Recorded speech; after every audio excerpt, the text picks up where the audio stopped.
Well, good evening from Neyland Stadium. Final Saturday in the month of October, and Tennessee's going to end the month of October with a W. Josh Ward, Tyler Ivens here on Sports Radio, WNML.com. Tennessee with a 41-21 victory over South Carolina.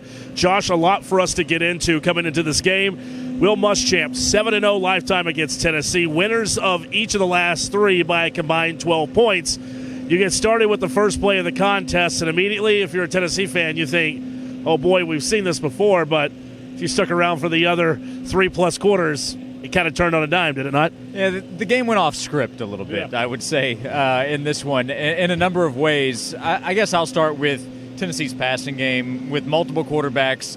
Juwan Jennings essentially gets the start, but it's J.T. Shrout. Then they go to Jarrett Garantano. But Juwan Jennings is a huge part of the story with all that he did, his touchdown breaking so many tackles to get into the end zone.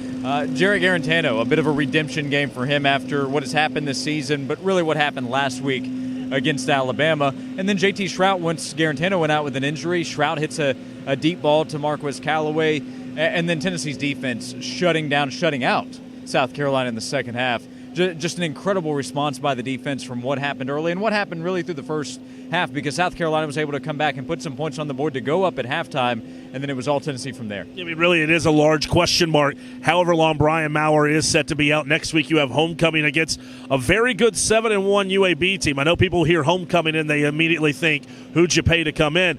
Great quarterback play. This is a team that's coming off a Conference USA championship season. We'll start with the quarterbacks. Your thoughts first on Garantano, then we'll get to J.T. Shrout. Yeah, I would say good for Jarrett, because this was a week where a lot of fans are saying, hey, I'm ready for this guy to move on. Let's move on from him. Right.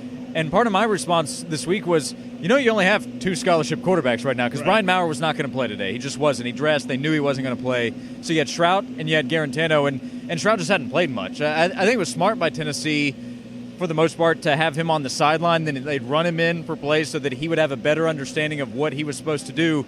But you're not going to do that throughout the game. They knew that Garantano was going to play. They knew that they would need him to play well, and he did. And, of course, he goes out where he gets hit really hard on a touchdown throw, but he hit deep balls, and the receivers deserve a ton of credit. Everybody does. The offensive line, that's a big part of this, too.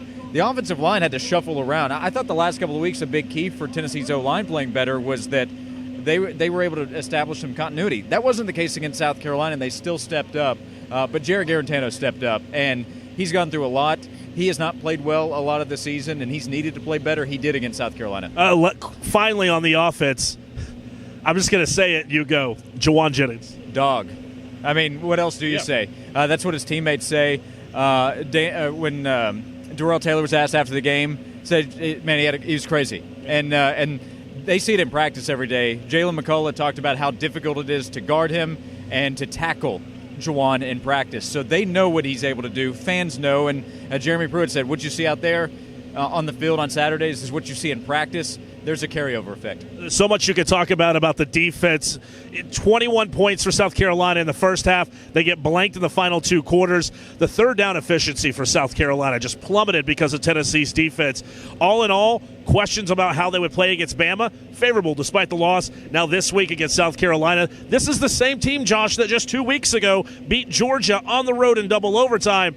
Maybe they just ran out of gas, but Tennessee's defense absolutely has a passing grade. Yeah, a number of things there. Going into the game, here's a stat from The Athletic. Tennessee was 96th in the country in stop rate. That means getting off the field, turnovers on downs, or the opposing team punts. Tennessee was 96th in the country. South Carolina's 4 of 18 on third down conversions. Tennessee got off the field on 3rd and 4th downs and made big plays in special teams. Jalen McCullough said the crowd was a huge difference. He could tell that Ryan Helinski was affected by the crowd. You have a better quarterback, I think, coming in from UAB next week, and Tyler Johnson III. The crowd will need to play a role for Tennessee there, but the defense is getting more pressure. Guys like Kavon Bennett step up. It's not just Darrell Taylor leading the way. It's the other players up front, Daniel Batuli. I think Tennessee's defense is playing at a level similar to or close to what he expected in the offseason. Daniel Batuli said Tennessee's defense is going to play with a violent nature. Tennessee's defense did that against South Carolina. So what does it look like as the calendar flips to November? He just mentioned it. Josh did. UAB for homecoming. Then you have a matchup on the road with Kentucky. The off date road Missouri, home to Vanderbilt. Tennessee now 3-5 on the year. Correction, I'm sorry, 3-4 on the year. I'm still not doing the math right. 3-5 on the year. I had it right. 3-5 on the year. They got to find 3 more victories to become bowl eligible. The question is, where will they come? We'll have you ready for UAB week beginning Monday morning with the starting lineup. For Josh Ward, Tyler Ivens, thank you so much for tuning in. The post-game show now wrapped up. Tennessee knocks off South Carolina 41-21. You've been viewing this video on sportsradio WNML.com.